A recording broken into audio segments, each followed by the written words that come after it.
This has naturally led the European Union to value even more our partnership with Taiwan. Hello and welcome to Perspectives with Neilo, a regular podcast that brings you news and views from around the world.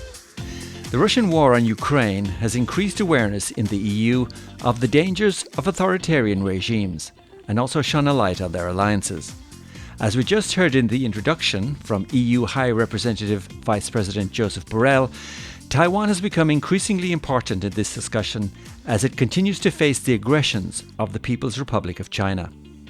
This week, in an interview with Taiwan's Foreign Minister Joseph Wu, the Guardian newspaper reports that Taiwan's government believes that China is preparing to find another pretext for practicing their future attack on the island after a record-breaking year of military threats and incursions. So far, in 2022, there have been more than 1,500 warplane incursions, as well as a ramping up of a combination of pressures, including economic coercion, cyber attacks, and diplomatic efforts to have Taiwan isolated internationally. These pressures also referred to as salami slicing. In addition, since the reappointment of Xi Jinping for a third term at the 20th Party Congress, there has been a major purge of party ranks, leading to a closing down of many of Taiwan's communication channels with the PRC government. In this episode of Perspectives with Neilo, we explore Taiwan's role in the global economy, and specifically what the impact of a conflict in the Taiwan Strait would have on the EU and what actions the EU might take to deter any such conflict. On December 5th and 6th last, the Berlin Taiwan Conference, organised by Reinhard Bu MEP for the German Green Party, brought together academics, experts from business and politics, government representatives and members of civil society to discuss Taiwan's economic importance and its role as a partner in Indo-Pacific policy. This conference took place against the backdrop of ongoing discussions in Germany and in the broader EU on new approaches for dealing with China, in particular a reduction of dependencies on China and building resiliency of the supply chain. In this podcast, we present edited highlights from the Day 2 panel discussion on Taiwan's role in the global economy. The panel is moderated by Finn Meyer Kuku, head of the China Table editorial team, part of Table Media, an independent startup for quality journalism in Germany. He leads off our coverage with a question to Max Zendlein, who is chief economist with Merix, the Mercator Institute for China Studies, headquartered in Berlin.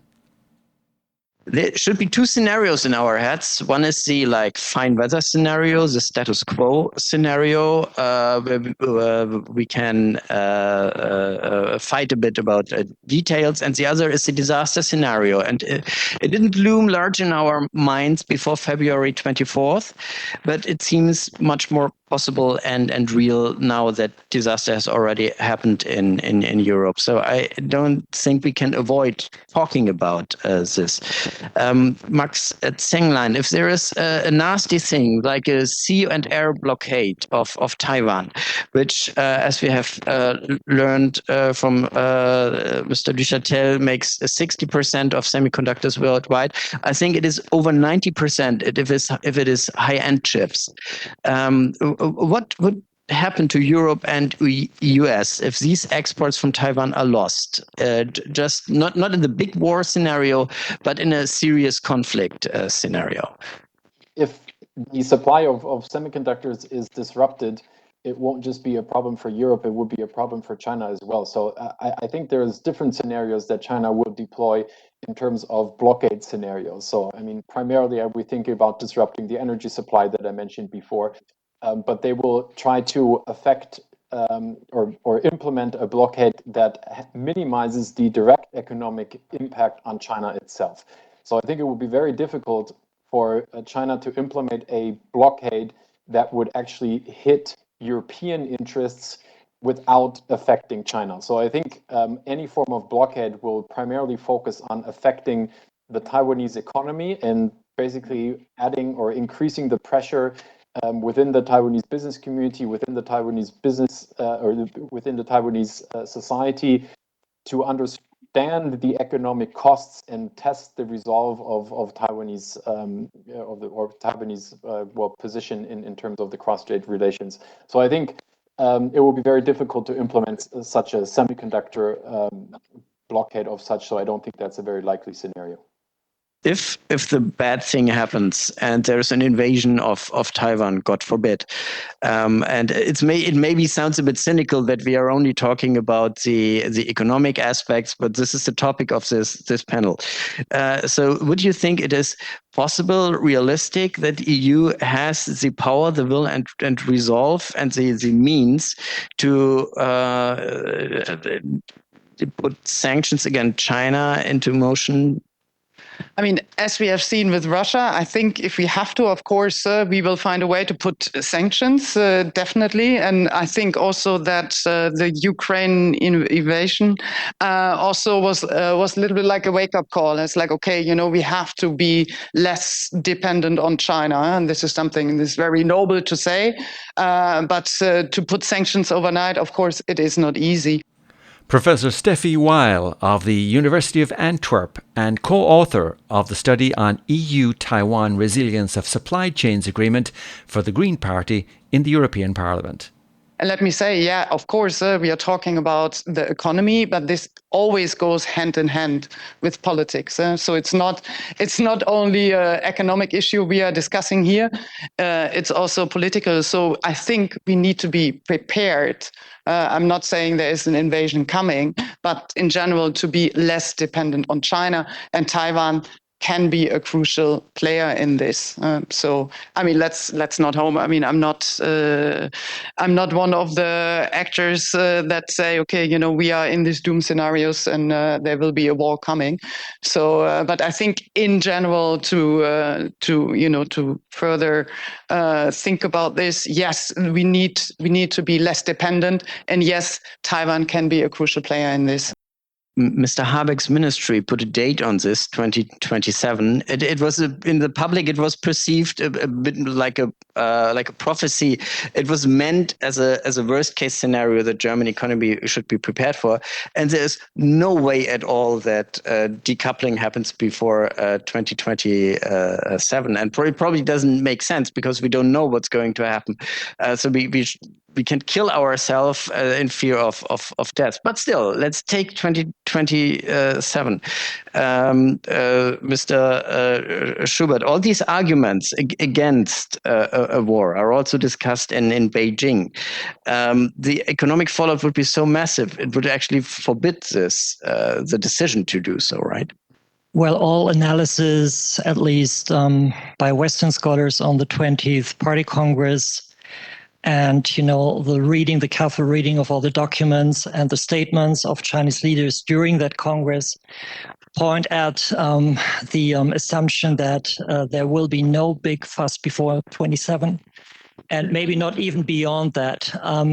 We are scholars, we cannot speculate on what's going to happen. I think also the question on how the European Union is going to deal with that is more a question for Mr. Bütikofer, who probably knows the dynamics in the European Parliament, but particularly in the Council much better. I mean, you sound very optimistic that, the feeling of pushing back against China is becoming stronger.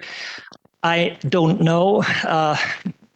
From a scholarly perspective, I would be more, pessimistic in terms of the council. But then again, I'm not within the apparatus, and you know much better. So I don't know. At least for the time being, I would say there are more hints at, no change in Beijing's policy over the next years, but you never know. And just very clear, sorry, and also in this worst case scenario, I think the EU wouldn't be alone. And then you are in a network also with the US, who would support and also support Taiwan, in a war scenario. So, to ask, okay, is it only the EU? I think the EU wouldn't stand alone in such a case. Professor Steffi Weil, and before that we heard from Gunter Schubert, who is Professor for Greater China Studies at the University of Tübingen. Also on the panel, Dr. Mathieu Duchatel, Director of the Asia Programme at Institut Montaigne, a leading think tank in Paris. You hear sometimes 2024 as a reaction to the elections in Taiwan, 2027, 2030, 2035. I think none of these assessments is based on an understanding of the actual intentions of the Communist Party in Beijing. I think it's based either on an evaluation of the capacities of the PLA, that's for 2027, or that's based on a scenario of disruption. So in a way, I think that talking about dates and timelines is not particularly helpful. That's my first point. The second point is below the threshold of amphibious assault, invasion of Taiwan. There are many gray zone scenarios that have a huge impact on the world economy. Some of us in this room were presented with a Rhodium Group study, which was not published, but which basically tries to assess the costs of blockade. I think the thinking behind the study was we have to start somewhere to evaluate the possible cost of a Taiwan Strait contingency. So they picked a blockade, and the scenario did not include a Taiwanese response and did not include a US response. It was just the cost of the blockade. And very interestingly, this showed that the disruptions of the semiconductor supply chain, plus the disruption of stock market value as a result of panic in the financial markets, would have huge consequences for Europe within a matter of days. So, whichever way you look at it, the security of the Taiwan Straits and the gray zone contingency scenarios are very much linked to the prosperity of Europe. That's my second point. And maybe third point on sanctions. Many in the US and in Japan think that the restrictions regime that we built together in a matter of days after the invasion of Ukraine provides a blueprint for Taiwan scenario in terms of complete blockade of exports of dual-use technologies going way beyond the existing control lists, so extremely ambitious. We have an export control working group within the TTC with the US.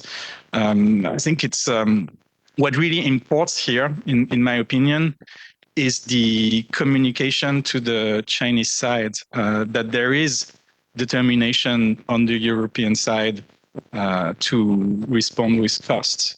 I think it's very important for maintaining stability in the Taiwan Straits that there is an assessment in Beijing that this goes that way. I'm not sure that we are sending the right signals right now. That's Dr. Mathieu Dugratel. So is there a way the economy can play a role in preventing a worst-case scenario? Max Endlein. I mean, that's a very ambitious task for the business community to resolve. To be honest, I think much of the potential scenarios are really out of the hands of business. They can provide scenarios how to deal with certain risks. But let's say if I would have any advice, I think while we're talking also a lot about reducing dependencies and decoupling, I do think by maintaining very interdependent supply chains, including with Hong Kong and China, with Europe, that may be one of the most stabilizing factors we can have. And at the moment, what I'm most concerned is that companies will tell you they do not want to decouple. It's not in their interest, while they're onshoring more high tech into China and de facto decoupling. That I think is a very dangerous pathway. I think we need to find measures that this doesn't happen to that degree, that we maintain global integration as much as possible, and that we also safeguard Taiwan's role in these global supply chains. That's an interesting one. So in order to prepare for the worst case, we have to decouple. But in order to prevent the worst case, we have to keep economic relations tight. We can't do both at the same time, right, Professor Schubert? Well, that's a very liberalist perspective, and I subscribe to that. I mean, if you listen to Chinese and Taiwanese scholars, but also policymakers, they would tell you, we are talking about the periphery of China here. We're not talking about Europe. We are not talking about the US. We are talking about South Asia, Southeast Asia, Australia, New Zealand, Central Asia. That's what we Chinese consider our periphery, and that's the space we want to integrate and connect.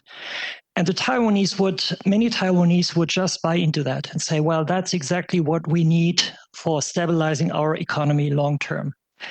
And so there is a huge drive, I would say, on the part of many sides in the region that no matter what kind of problems there are with China, but it's still the economy stupid. Yeah, and we have to know this in Europe. We play a role, an important role. I agree fully to that in terms of technology transfer, and that's the same for the US. But there is also an understanding in East Asia that this is a huge market that needs to be integrated, and that's the future of that region. And in terms of conflict, I think I fully agree to this standpoint. The only chance we have to reduce conflict is to keep integration at a high level with all the risks. I think decoupling bears more risk. This does not mean that one has to be naive and not protect his or her own technologies. But if you think into, a separation of supply chains out of a highly integrated economy, I think in the end you produce much more conflict than you produce stability. So you're not a fan of the draft of the China strategies that are circulating? Well, I can.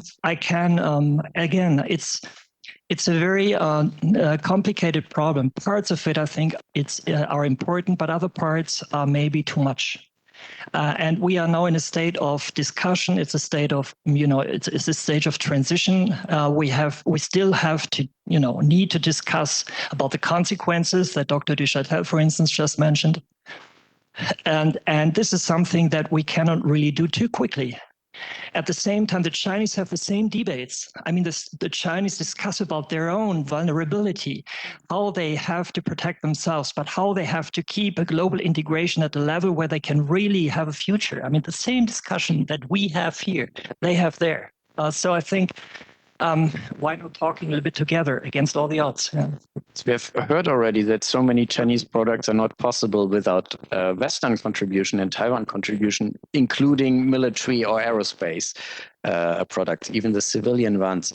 Mr. Duchatel, should the EU rather use strategic ambiguity toward China or draw a red line and say, if you do this, then there will be sanctions? Well, my personal opinion on this is that we should first be really clear about our contingency planning. What are the consequences of various scenarios? And I think that some of the reactions for each scenario should be communicated to the Chinese side through diplomatic channels. I don't think that this should be, made public. I know that many people have different opinions about that being public acts as deterrence. I think that clarifying what would be the reaction of the Europeans A, B, C, D should be communicated directly to the Chinese side. The next question was regarding Taiwan's trade dependence on the People's Republic of China, and if China could use this as leverage to make Taiwan more compliant to their wishes without a direct invasion. Max Zendlein again. I think when we talk about Taiwan, we have a lot of focus on the semiconductor industry. We look maybe at the trade figures of over 40% of Taiwanese trade going to China, most of that being semiconductor. And I think we need to look beyond that, because also if you look at semiconductor, China is not the end market for all of these exports. So they use, semiconductors go into a lot of electronics that go to global markets. So I think that is less such of a vulnerability, but nonetheless, we've had economic coercion in, let's say, also non-strategic sector that would not affect China. So we've had it in agriculture and the like, which are mostly symbolic. It's not very relevant for the Taiwanese economy. Nonetheless, it hits these sectors fairly hard. But I think there is still potential that China expands the extent of economic costs that are felt more wider across the Taiwanese society. So just examples, there could be efforts to some form of disruption of supply chains that trigger inflation, that make it more difficult for Taiwanese companies in Taiwan to operate, and that might try to paint a picture that Taiwan is basically uninvestable for foreign companies and is not a reliable partner in global supply chains. So I think there's measures that can be taken that would have an economic costs. The question is how China will actually begin to enforce this, and what the consequences all of this with this or would be for Taiwanese position. So I do think, while we're talking a lot about these war scenarios, these are the type of economic vulnerabilities that we will have to think about in such scenarios. Have you also looked at the possible repercussions for German companies in such a scenario? Because German companies are so much entwined with the Chinese market.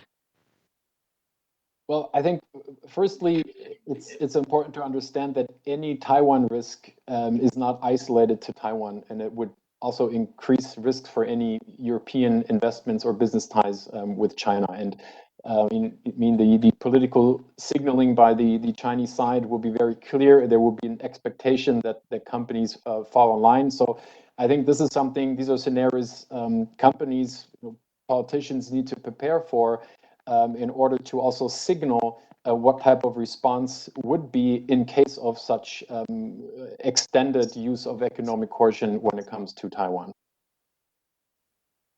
So to sum up this first round of our discussion, I'd say we can state that China and the EU have a common problem, which is China and dependence on China, and a lot could be done for that. Steffi Weil, you picked up your microphone. No. I was just, I was just wondering because I have a couple of questions or thoughts because if we are thinking of moving out production out of China, investing in Germany, I think this is a very radical step.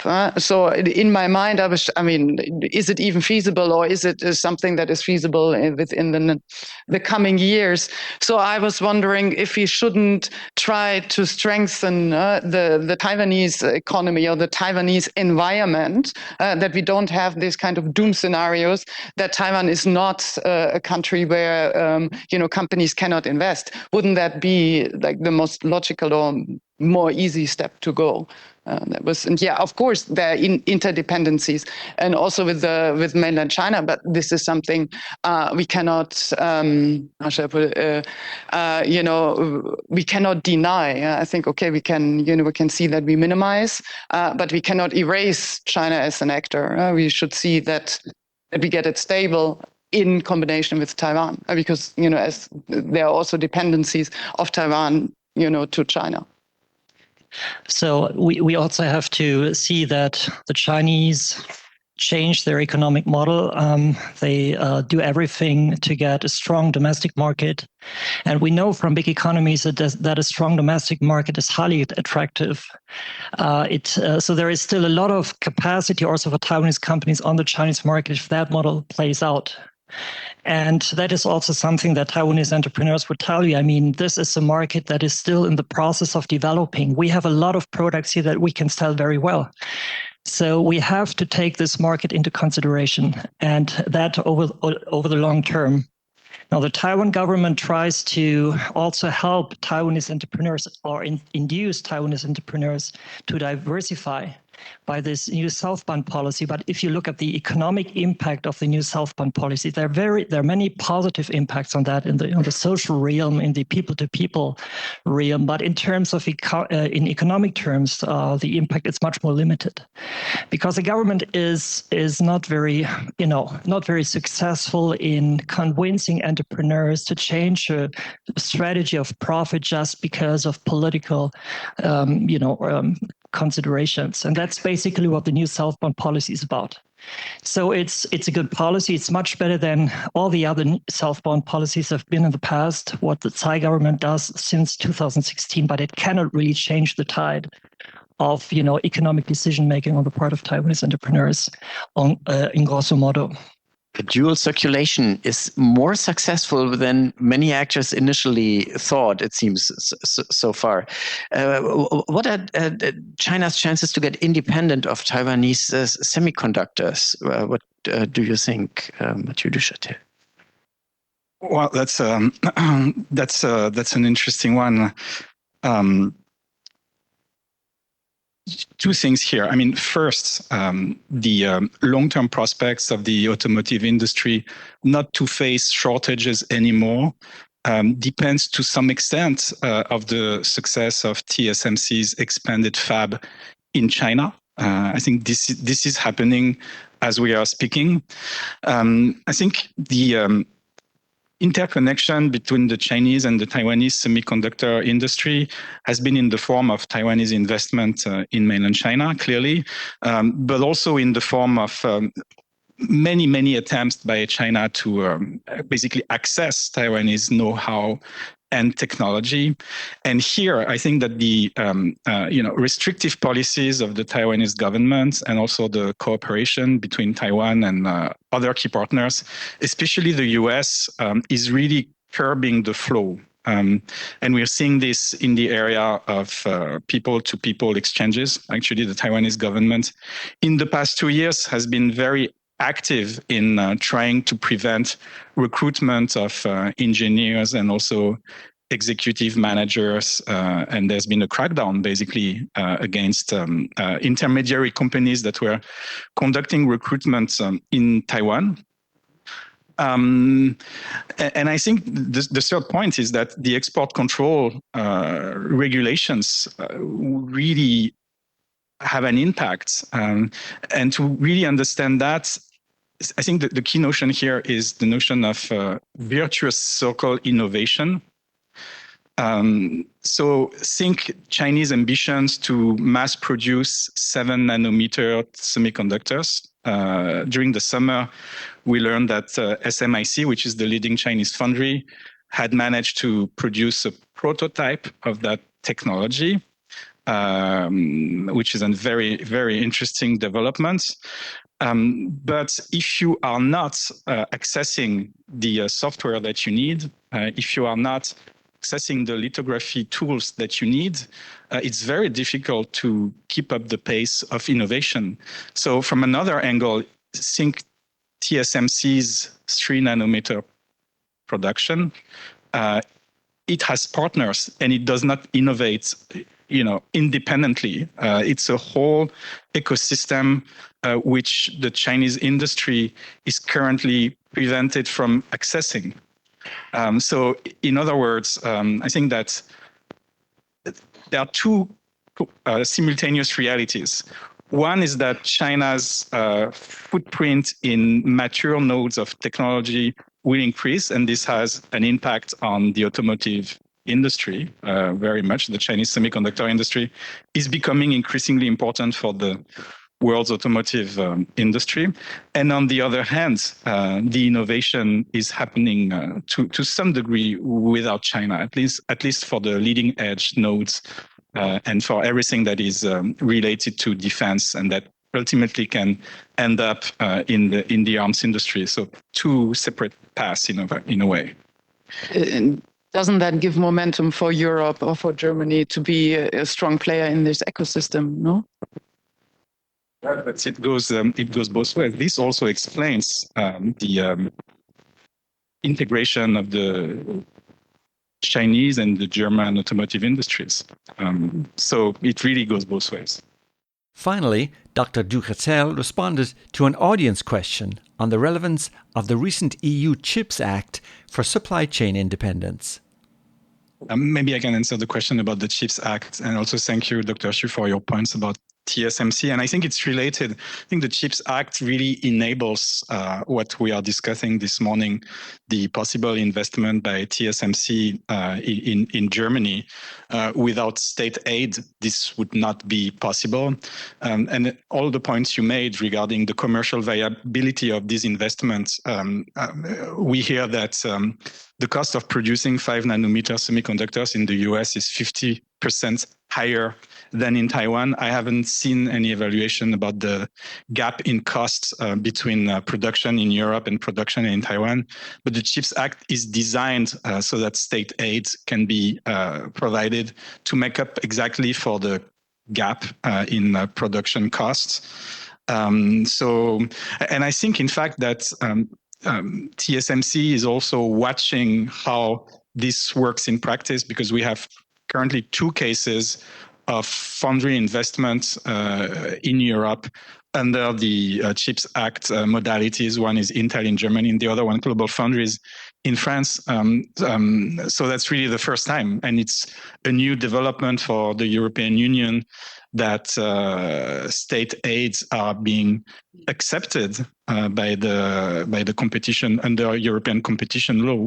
That's the first point. The second point is that Taiwan is explicitly listed as a partner for supply chain resilience under the CHIPS Act, alongside a number of other countries that are Singapore, South Korea, Japan, and the US, but not China. I think it's a political decision to also, focus political efforts on deepening exchanges with Taiwan in that area. How this can work in practice, I mean, your report develops this idea.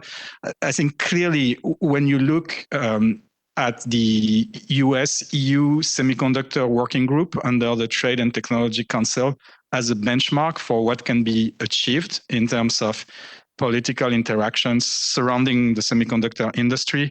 Clearly, the easiest part is early warning system for supply chain disruption, which in itself is important. And that's a lesson from the COVID-19 and Huawei crisis-induced shortages in 2020. Too many orders, a lot of confusion, etc. If you want to avoid a similar scenario to play out again, you need some political channels to see where the bottlenecks are and to be able to understand when this is happening. So this is very concrete, I think, for the EU and Taiwan to work together. Some insightful and thought-provoking discussion regarding Taiwan's role in the global economy from the Berlin Taiwan Conference held on December 5th and 6th last. The panel members were Dr. Matthew Ducatel, Director of the Asia Programme at Institut Montaigne, Max Zendlein, who is Chief Economist with Merix, Professor Steffi Weil of the University of Antwerp, Gunter Schubert, who is Professor for Greater China Studies at the University of Tübingen, and the moderator was Finn Meyer Kuku, head of the China Table editorial team. The event was organised by Reinhard Bu, MEP for the German Green Party. Most of the coverage of this 2-day conference is available on YouTube, the link to which is provided in our blog at pwneilo.com. That's pwneilo.com. And there you'll also find all previous episodes of this podcast. You can also follow us on Spotify, iTunes, Instagram, and Twitter. Until the next time, thank you for listening. Slán Benacht.